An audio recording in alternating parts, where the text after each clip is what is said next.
Hello and welcome to the Morality is Hard podcast. I'm your host, Michael Delajakovo, and today my guest is Elie Hassenfeld, one of the co-founders of GiveWell. GiveWell is a charity which examines global health and international development charities to find some of the best giving opportunities, the best impact per dollar donated, or the best bang for your buck, so to speak. We spoke about GiveWell and dove into how they analyze charities, and also spoke about their sister organization, the Open Philanthropy Project, which performs research and grant making on various causes to, again, find high impact opportunities.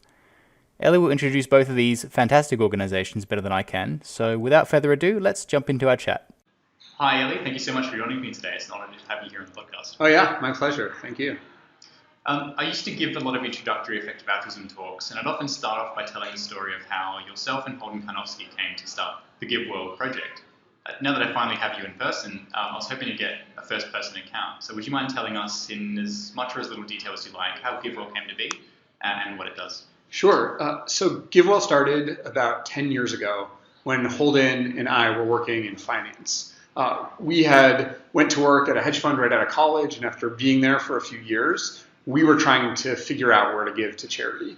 So we and some other friends of ours at this hedge fund decided to come together, do some research, and figure out where we give by the end of the year. In doing that research, we found that very little useful information was available that could help us make these giving decisions well. We found information that focused on the overhead decisions well. We found information that focused on the overhead that charities have, and we found lots of great pictures and stories on charities' websites, but very little hard, rigorous, compelling data that could tell us what charities do and how well it works. In doing that research, Holden and I also found ourselves just incredibly excited about the research that we were doing. So something I remember very vividly is I never was that interested in reading about the bond market on weekends, but I was very interested in clean water in Africa. Mm-hmm. And I was just staying up till 3 a.m. reading papers about diarrhea in Africa. And at that point, both Holden and I really realized that this was something that we could turn into a full-time project. And so we started GiveWell now 10 years ago in 2007 as a full-time project to be the sort of resource that we were looking for. When we full-time project to be the sort of resource that we were looking for when we were working in finance. Basically, an organization that made concrete recommendations based on evidence and reason that was fully published on our website. So if you want to get the 5-minute advice and just give easily, you can. And if you want to vet all of our recommendations down to the process and footnote 154 on our Against Malaria Foundation review, then you're able to do that. Yeah, great. That's a really proactive approach as well, to see that there's kind of a gap in the information available about charities, and then rather than just throwing your hands up and giving up, you guys actually went in and did something about that. I remember when I first started to think about in charities in terms of which one has the most impact and thinking about which ones to donate to. I wasn't aware of GiveWell at the time, and I tried to sort of do a very, basic analysis myself of a couple of different charities. It never would have occurred. It never would have occurred to me to actually go out and start a charity about that. So I'm really glad you guys did what you did. That's helped myself and a lot of other people interested in giving the charities out. And so can you talk a little bit about, just in basic terms for now, what GiveWell does in a very general sense, just for anyone who's not aware? Yeah, so GiveWell's product, in a sense, is our list of top charities. And every year we refresh and then publish a short list of organizations that we feel best meet our criteria. And so these are organizations that work in international aid, and they do things like deliver treatments for parasitic infections that affect hundreds of millions of children in the developing world. These organizations run what's called deworming programs. We recommend 2 organizations that focus on malaria to prevent this very common killer of very young children. And we recommend another that does vitamin A supplementation that reduces child mortality, and a couple others, including one that called Give Directly that just gives cash to very poor people. The way that we settle on this list is First, we try to cast the net as wide as we can and really try to include as many organizations and interventions into our process. And you should imagine a funnel where we're trying to start with a very wide net and then slowly filtering the list down and spending the most time on the organizations that seem most promising according to our criteria. And those criteria, just very briefly, are evidence of effectiveness, cost effectiveness, room for more funding, and transparency. So what I mean by evidence of effectiveness is that a group can demonstrate that its programs are having the impact that it intends. I think a lot of the time charities can tell anecdotes. So they'll say things like $20 saves or provides a child water for life. But what they don't have is randomized controlled trials that demonstrate that their programs have the effect that you're looking for. And our top charities, so for example, against Malaria Foundation, the evidence we have, or the reason we know that delivering bed nets saves lives is from more than 20 randomized controlled trials that show this. A second criterion is cost effectiveness. How much bang do you get for your buck? So when you actually try to model it out and you say, what do I actually get when I give money to the Against Malaria Foundation? Our best estimate is that it's $3,000 to save a life. Happy to come back to that. That's our cost effectiveness estimates are definitely subject to a lot of uncertainty, but that's a second key criterion. And then the third is room for more funding, which is just how. But that's a second key criterion. And then the third is room for more funding, which is just how will this organization use the marginal fund that you'll give as a donor? Organizations can have been very successful in the past, but what you need to ask as a donor is what are they going to do with the additional funding that I direct towards them? Yeah, I think that one in particular is really important and kind of overlooked sometimes.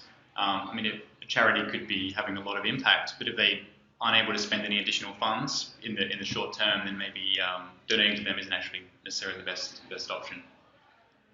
That's great. Thank you for that. Just out of interest, is it so you talk about a funnel where you sort of narrow down your charities. There's so many charities in the world, and undoubtedly you have not looked at anywhere near all of them. Is a long-term goal of GiveWell to try and at least take a brief look at all charities that are available, or is there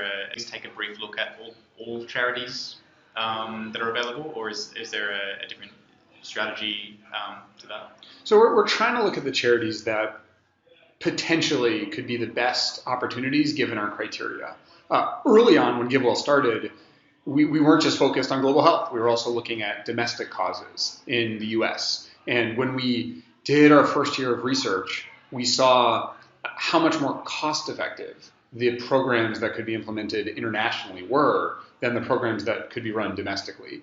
So just as sort of a reference point, I said before our estimate for the Against Malaria Foundation is that it costs about $3,000 to save a life. The similar reference point for a domestic cause was about $10,000 per person served. And so that vast difference led us to focus more on global health and development. Long term, what we want to do is keep reassessing. Long term, what we want to do is keep reassessing the baseline assumptions that have led us to focus on global health and development as an area and rethink. It's been almost 10 years since we did that initial research. And while I guess that domestic causes are going to come out roughly the same way that they did before, we want to reassess that conclusion before just settling in on global health for the future. Similarly, within global health, we run a similar operation. We're not trying to look at every single charity, but we're trying to come up with a systematic process that should identify the groups that can be most cost effective. And what that means is, on one hand, we have an open application out to charities, and we say, here's what we're looking for. Here are our criteria. If you think you meet these criteria, apply. Send us the information. We review every single application. And then similarly, we're also scanning academic literature. So every month, if the Lancet or the New England Journal of Medicine or other scholars release new papers, we see those and we ask whether they could be an indication that something new is worth investigating as part of our process. And so ultimately what I expect is, we're never going to be comprehensive, We're never going to look at everything, but what we want to have is a systematic process that identifies the best opportunities we can and then recommend those. Yeah. So you mentioned that giving to international development charities tends to be more effective, it seems, than domestic, as in American, United States of America causes or other developed nation causes. Why is that? What is the evidence? What is the reason in general that that brings about that phenomenon? So I think the baseline reason is that developed countries are far wealthier, and the governments are able to provide a much stronger baseline level of support to their citizens. So one concrete example of this is just the difference between what, quote, hunger means in a developing country versus what hunger means in the United States. And I know the United States, so that's what I'm talking about, but I would guess that a similar phenomenon exists across other developed countries. So in developing countries, when we talk about hunger, we're talking about children who are so malnourished that their weight given their height or their height given their age is measurably below what's expected, below the average. And this can cause all sorts of potential long-term problems. In the United States, when you look at the surveys that focus on hunger, what counts as hungry is someone who reported worrying that they wouldn't have enough money to buy all the food. Someone who reported worrying that they wouldn't have enough money to buy all the food they needed in the last month. And so that's certainly not a situation that I would want to be in, but the definition of hunger in the two places is so different, and that's just a general indication of the level of support available in the different locations. Yeah. I think another reason also might be around purchasing power and what $1 can do in a developed nation versus a developing nation. Do you want to talk to that a little bit? Well, what do you mean? So how are you thinking about that? So, for example, $1, one United States dollar, if you were to spend that on some goods in the United States, that would get you less than what it would give you if you spent that on goods in a developing nation, for example. So if you're buying someone, if you're say purchasing food, you would get more bang for your buck, so to speak, in a developing nation, I believe. Yeah, so I think that's definitely part of. You would get more bang for your buck, so to speak, in a developing nation, I believe. Yeah, so I think that's definitely part of the dynamic too. I think one of the things that I think you can see in the data, but I've also personally seen in the travel that I've done is the baseline level of living standards and accessibility of care and services in developing countries is just so fundamentally different than what we experience in rich countries. And I think this is something that many people living in a richer country may not realize. We think about poverty in the Bay Area or in the Los Angeles area, the New York area as extreme, but it's so fundamentally different than what you'll see if you visit a slum in India where a family is living in a room that's 5 feet by 8 feet, and that's the entire place that they live in, 8 feet. And that's the entire place that they live in, and they have very limited access to clean water or sanitation facilities. They don't have any access to an emergency room or health insurance, or even the health insurance that is available to the very poor. And so all of this, I think, combines for a situation where the needs that people have in developing countries are extreme, and to a large extent, what it takes to solve them is some additional funding. Great. When I tell people something to the effect of, according to GiveWell, for an X dollar donation to Y charity, you could have Z impact, a common question they come back to me is, well, how do they know? How specifically does GiveWell work that out? And you mentioned randomized controlled trials, but maybe perhaps using an example, could you kind of go a little bit deeper into how GiveWell actually defines that in terms of uncertainty and how much impact they think a dollar can have? Definitely. So, the best way to walk through this is to look at the cost effectiveness spreadsheet that we put up on our website. And what we're trying to do there is we're taking all of our inputs and quantifying each one to reach this final answer. But the way we'll go about it is we'll say, well, there were these 25 randomized controlled trials that were conducted of malaria nets. And collectively, those trials showed that malaria was reduced, or all-cause mortality was reduced by 50%.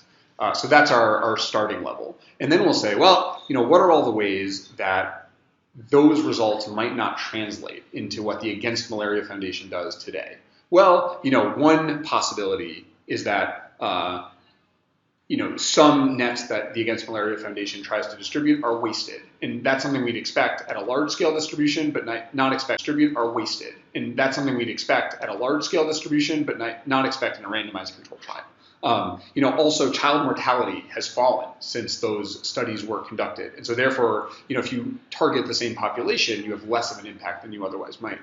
There's a challenge of emerging insecticide resistance that's coming out now, and making sure that nets which rely on the efficacy of insecticide to kill the mosquitoes that are landing on them is a necessary component. So we watch that. And at every stage, we're saying, this component moderately adjusts our confidence or our estimate of how effective this program will be. And then on the flip side, we're looking at the Against Malaria Foundation and we're saying, well, how much does it cost you to buy a net? How much does it cost you to monitor your programs? How does that change over time? What are the malaria rates in the countries you're actually going into, and how does that compare to the malaria rates in the trials? And we put that all together to come up with our best malaria rates in the trials. And we put that all together to come up with our best estimate of what you get when you donate to the Against Malaria Foundation. Great, yeah, thank you for that. We mentioned before that GiveWell, before analysing specific charities, at the very start of the funnel, you'd look a little bit at the promisingness of different intervention types. So could you talk a little bit more about this? How do you decide you want to focus a little bit more on one specific intervention over another, say? So what we're trying to do essentially is predict, when we first look at an intervention, what we'll ultimately think about it according to our criteria. So where our core criteria are how strong is the evidence, how strong is the cost effectiveness, and how much room for more funding does it have. When we initially come into an intervention, we might only be able to spend 10 hours or so vetting the evidence and putting together a cost effectiveness. Spend 10 hours or so vetting the evidence and putting together a cost effectiveness model. But what it all comes down to is trying to forecast where we'll ultimately end up. So just to give a couple examples. Last year, we learned about a program called Seasonal Malaria Chemo Prevention. It's a malaria treatment program where they deliver malaria treatment to children every single month as a prophylaxis to prevent them from getting malaria during the high season. And this is a program that only has existed for several years because the trials that it relies on are fairly new. And so when we saw this program, we said, well, there's multiple randomized controlled trials. The effects in those trials is very strong. Delivering the medicine is extremely cheap. That seems like it might be fairly promising.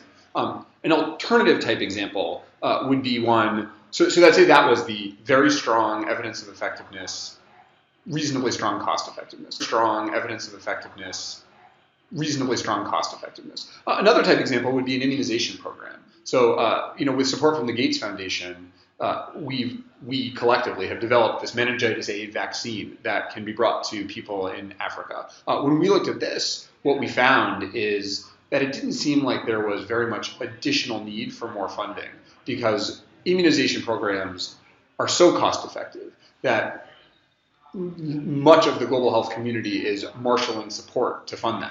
And so when we saw that, we didn't go further with it. And so that's the basic framework within which we're working. And internally at GiveWell, we have a spreadsheet of a few hundred interventions where we've done our best to score where we think different interventions will turn out. So Open Philanthropy Project is a sister organization. I'm not sure if that's the right phrase you would use, but that's come out of GiveWell. Which you also work on, I believe. And I'm very interested in the work that they do, particularly on cause prioritization.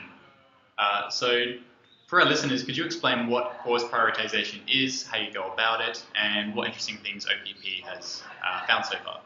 Yeah, so Open Philanthropy is a group that was started at GiveWell in partnership with Good Ventures, and recently has spun out to be its own independent organization. And we, GiveWell and Open Philanthropy, are very aligned in the big picture question we're trying to answer, which is, where should I give money to do the most good possible? But the key differences between them are that GiveWell is more focused on trying to serve the types of donors who need to be able to read our website, to know what we recommend, and to vet our recommendations. GiveWell is trying to serve a very large audience, and so the sorts of things that we focus on are the sorts of things that you can really only have. We want to recommend things where people don't need to have a lot of trust in us personally to believe in them. On the other hand, Open Philanthropy is trying to serve and currently serves one very large donor, Carrie Tuna and Dustin Moskowitz and their foundation, Good Ventures. And because of that, because they have the opportunity to build up that level of trust with a single donor, they can go outside the scope of the types of interventions and programs that GiveWell looks at. And so instead, where GiveWell is focused on evidence of effectiveness, cost effectiveness, and room for more funding, Open Philanthropy says, well, what framework can we use to prioritize all of the things that we could possibly work on? And Open Philanthropy's primary criteria for prioritization are neglectedness, tractability, and impact. So neglectedness, well, I should go in a different order, but first impact. How big a problem is this? What effect would we have if we succeeded at solving this problem? Second, how neglected is it? Are there other actors who are already supporting this significantly or not? With the idea being that the less support an area already has, the more likely it is that new funding coming in will make a difference. And then finally, tractability. Sometimes there can be a really big problem that has no money in it, but maybe the reason is there's nothing we can do. And so Open Philanthropy is looking for areas that really stand out on those dimensions. And so now it's focused, it has focus areas across U.S. policy, scientific research, and global catastrophic risks. And the areas that it's focused on are ones that have really stood out across these dimensions or some combination of them. So just to give a couple examples, one area that Open Philanthropy is focused on is farm animal welfare. And this is an area that was fairly neglected until recently with Open Philanthropy's entrance and some other funders. It's an area where it seems as if there's fairly high tractability to improve the lives of the billions of animals that are suffering worldwide, especially based on some recent successes. And then finally, the impact can be large because there's just such vast amounts of suffering. Sort of a different dimension, also though, in U.S. policy is the criminal justice reform program. There, the neglectedness and the impact seemed relatively average compared to other areas, but it seemed particularly tractable in the U.S. policy, space. It seemed more likely than in almost any other cause that real change was possible because there was some ability to get agreement between both people on the right and people on the left about what needed to happen. And so that's the general picture of what Open Philanthropy is trying to accomplish and the basic criteria it's applying in prioritizing causes. Have any of the causes surprised you? Any that you that are much more effective or much less effective than you would have expected? I mean, I think it's still quite early to look back at the grant making and see what's worked and what hasn't. I mean, I think the successes in the corporate campaigns. So these are campaigns that advocates bring to large food service corporations to get them to agree to treat the animals that they're ultimately serving and put them in better conditions. Have been far they're ultimately serving and put them in better conditions. Have been far more successful than I think I would have guessed going in. It seems as if very small amounts of money have been able to increase welfare for a huge number of non-human animals. Mm-hmm. What do you personally, speaking I guess outside of GiveWell and OPP if you can, what do you personally see as the most pressing issues of today? Or to put that another way, what are some of the most important things that you see yourself working on? I guess you could interpret that in a few ways, whether you want to look at it like what can you do in your future that you think has the most impact, and also what causes do you think are the most important in your personal opinion? Yeah, so I mean, I think I'll focus on what I see as the future for GiveWell and where I think going forward we can have the most impact. And I think there's a couple areas where I see a lot of room for things we see a lot of room for things we can do. So the first is GiveWell to date has really focused on a particular type of intervention. Most of the interventions are direct delivery. And I think there's just a huge opportunity to get more leverage and ultimately more impact. So could I ask you to explain what direct delivery means? Yeah, of course. So, most of the organizations run what I think seem like fairly straightforward programs where they say, you need a Malaria Net, we deliver you a Malaria Net. Or you have a parasitic infection, we're going to deliver a pill that you take and that clears the infection. In the scheme of charitable giving, this is fairly straightforward. Now, on the other hand, there could be something that is more complicated and harder to trace a donor's dollars to the actual impact that one has. And many of these interventions are policy-related interventions where one is trying to influence the legislation or the regulation that a government passes. So I think good examples of opportunities in this space, or a good example would be tobacco taxation. We know with a lot of rigorous evidence that raising taxes on tobacco reduces consumption. And so the question is, do we have the ability to marshal that evidence and convince more governments to implement a program that reduces their citizens' use of tobacco, because that would have significant public health benefits. Now, this is a lot harder. It's a lot harder to trace the impact of giving to an advocacy organization than a delivery organization. But if it's successful, one has the potential to get a lot more impact with the money that they give, because a small amount of funding is being used to alter the way a government is delivering its an entire program that it runs. It's one sort of huge area. One sort of huge area that I think is one of the places where GiveWell can have the most future impact is via a focus on some of these what you might refer to as higher leverage interventions.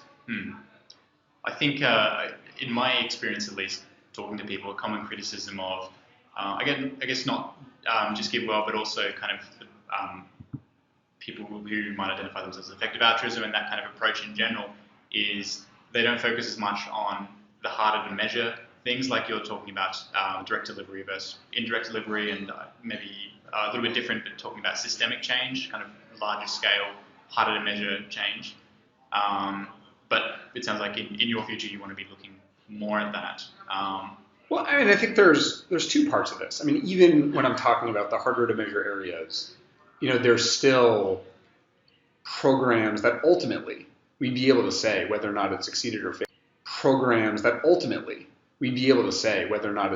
failed. You'll know whether a country has passed tobacco taxation laws. You'll also be able to do your best to figure out what you can attribute that change to. And I think there is a different type of critique that people have that I think lands pretty solidly against what GiveWell is doing, which is the impossible to measure. What about the fact that what if you want to try to change cultural norms in a developing country? That if you believe that problematic cultural norms are at the root of what ails many societies, that's not something I think that we're going to address.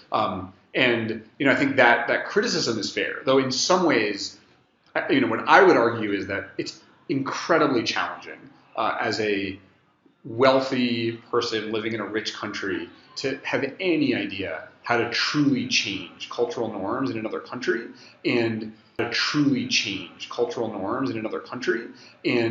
my fear is that type of intervention has as much likelihood of causing harm as it does of doing good. And so, the goal that we have with GiveWell is to try and keep pushing the boundaries of the types of things we look at, while also maintaining the humility that we ultimately don't know what's going to work, and we need to set ourselves up to learn and see our failures so we can improve in the future. Mm-hmm.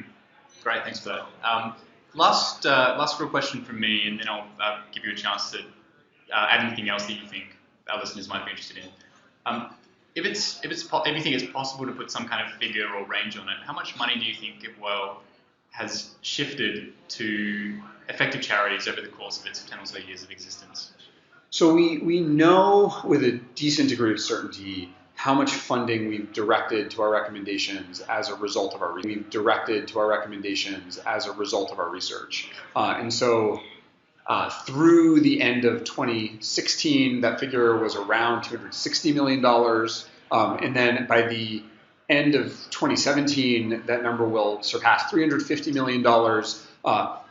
And these are figures we know about because we really encourage donors who use our research to either give through our website or tell us that they gave, because it's important to us to track our own impact.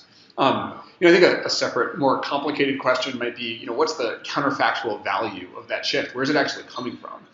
And I think there's two main places that the vast majority of these funds are coming from. On one hand, there are people who, were really just starting to give.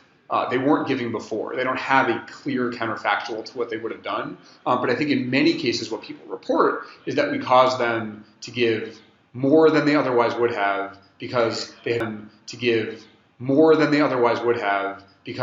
had more confidence in charitable giving, or they saw it as something where they could accomplish a great deal of good. I think the other most likely counterfactual is people who we're already going to give to big international NGOs, so groups like UNICEF, Oxfam, World Vision, and we're moving that money from those organizations to our recommendations. And I would argue that our recommendations are much stronger than those organizations are, but unfortunately there's no way to give a reasonable quantitative estimate of how much better they are. Mm-hmm. I can personally vouch for the fact that I do feel personally more confident after discovering GiveWell, after discovering effective altruism as a whole in my charitable giving. I was just starting to become interested in that before I found GiveWell, but actually seeing the analysis that you guys have done, I personally want to thank you for that, but also I'm sure it's helped a lot of donors and also the recipients of these. It's helped a lot of donors and also the recipients of these of the support that these charities are doing. So yeah, thank you for what yourself and the rest of the team at GiveWell and OPP are doing. Yeah, my pleasure. Thank you. Is there anything else that you think our listeners might be interested in about GiveWell or what GiveWell's doing? Anything exciting coming up? The big priorities for our future are one that I mentioned, which is trying to investigate these harder to attribute causes in our research process. Another big priority of ours is supporting our incubation program. We're trying to support the development of future top charities. And a major focus there is trying to create the mechanism where organizations that are running great programs or people who have great ideas can test them. And then if they succeed, they can become GiveWell top charities and have sufficient funding to operate. And so we've already had some examples of organizations that are in that program to operate. No Lean Season, a new GiveWell top charity that this year is the first graduate of the program. But ultimately, our vision is that GiveWell funding can enable everything from the sort of smallest startup organization or an early stage randomized control trial to assess the impact of an idea, all the way up to providing a great deal of funding when an organization has reached large scale. And we hope that really changes the incentives in the sector to create much more better organizations running much better programs. Fantastic. I'm looking forward to hearing more about that. Thank you again for joining me today, Elie. Just to close out, if people want to find out more about the work that you and GiveWell do, what's the best place for them to go? You should start with our website at www.givewell.org. And if you have any trouble finding what you're looking for, send us an email at info@givewell.org. We're happy to answer questions. We're happy to answer questions. Fantastic. Thanks again, Elie. Really appreciate it. Yeah, my pleasure. Thank you. Thanks for listening. I hope you enjoyed my chat with Elie Hassenfeld. If you'd like to stay up to date with the podcast, you can follow us on Facebook or find us on iTunes by searching Morality is Hard, or you can visit my website at michaeldello.com. Please get in touch with any suggestions for interviewees or topics you'd like to see in the future, or any other suggestions. Thanks again, and until next time.